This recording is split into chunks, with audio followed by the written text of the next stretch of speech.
안녕하세요. 제가 지난번에 올렸던 영상의 내용이 비교적 안정적으로 매수를 할 수 있는 시점에 대한 이야기였어요. 즉, 매수 타이밍에 대한 이야기였죠. 제가 오늘 그래서 그거에 이어서 내가 안정적인 시점에 매수를 했다면 혹시 모를 하락이 나왔을 때 어떻게 대응을 해서 손실을 최소화할 수 있는지 그거에 대한 이야기를 해볼게요. 가장 중요한 거는 손절이라 생각해요, 저는. 내가 매수했다고 무조건 오르진 않아요. 분명히 갑작스러운 하락이 나오는 경우들도 있고, 잘 가다가 추세가 꺾이는 경우도 있어요. 그런 경우에는 매도를 무조건 해야겠죠.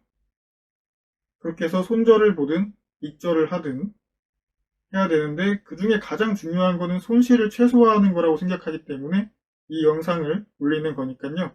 잘 봐주시고요. 지난번 영상과 함께 잘 조합해서 활용도 잘 해보시기 바라겠습니다.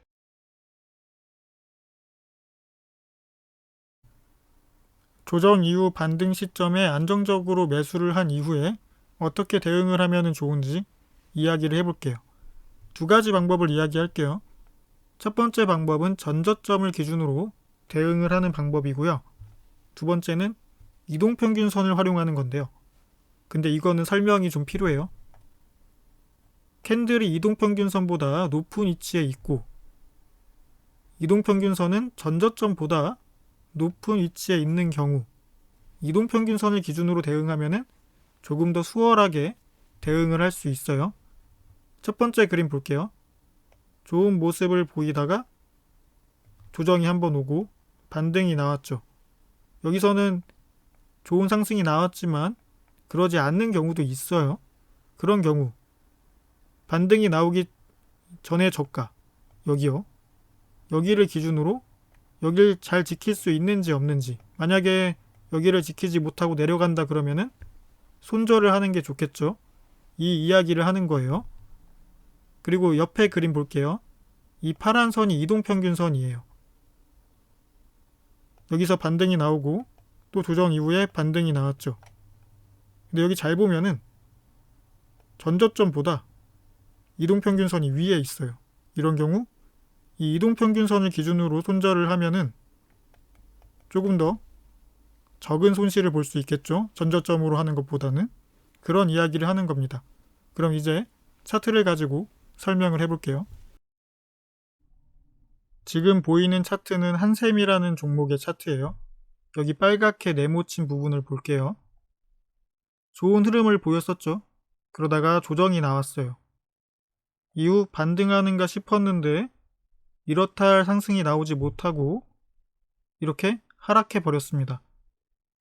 이렇게 하락하기 전에 미리 손절을 했더라면 손실을 최소화할 수 있겠죠.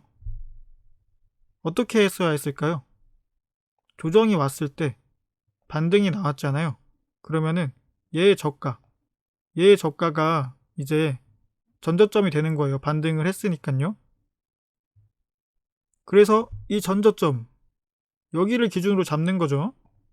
아까 얘기했듯이 전저점을 기준으로 잡고 여기를 지킬 수 있는지 보는 거예요. 일단은 지키고 큰 상승이 나오진 못했지만 지키고는 있어요. 근데 이튿날 바로 떨어져 버렸죠. 이러면은 이 전저점을 지키지 못하겠다 싶으면은 일단은 손절을 하는 게 좋아요. 더 큰 손실을 볼 수 있기 때문에요. 그리고 그 이후에 좋은 흐름을 다시 보일 것 같으면은 재진입을 하고요. 그러지 못할 것 같다 싶으면은 다른 종목으로 이사를 가는 게 좋겠죠.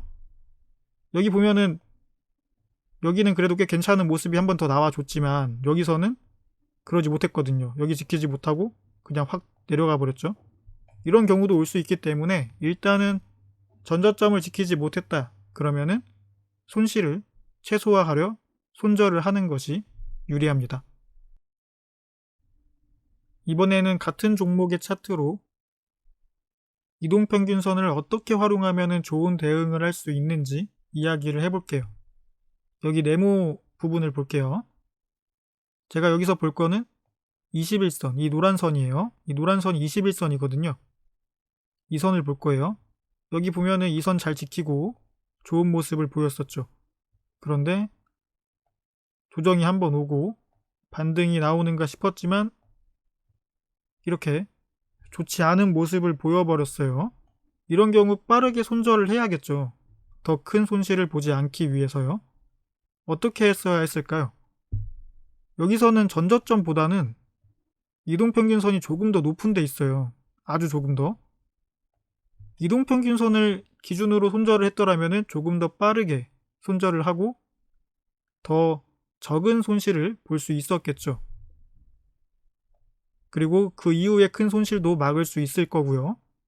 이런 경우는 전저점보다 이동평균선이 높은 위치에 있는 경우는 이동평균선을 기준으로 손절을 하는 것이 유리할 수 있어요. 그 이후 이렇게 확 떨어지는 경우도 있지만 간혹 다시 21선을 회복하는 경우가 있어요. 그런 경우는 재진입을 생각해 보셔도 좋고요. 정 그래도 내키지 않는다. 다시 들어가는 게 그러면은 다른 종목을 찾아서 거래를 하시면 됩니다. 어쨌든 중요한 거는 손실을 최소화하는 방법으로는 이런 방법도 있다라는 거예요. 그거 꼭 기억하시기 바라겠습니다. 오늘 준비한 건 여기까지고요. 다시 한번 이야기하지만 제가 지난번에 올린 영상이 있어요. 그거랑 같이 잘 보시고 거래에 꼭 활용해 보시기 바라겠습니다. 제가 설명란에 링크 걸어둘게요. 지난 영상. 그거 꼭 같이 보고 거래에 활용해 보시기 바랄게요. 그럼 전 다음에 또 영상 올리겠습니다. 감사합니다.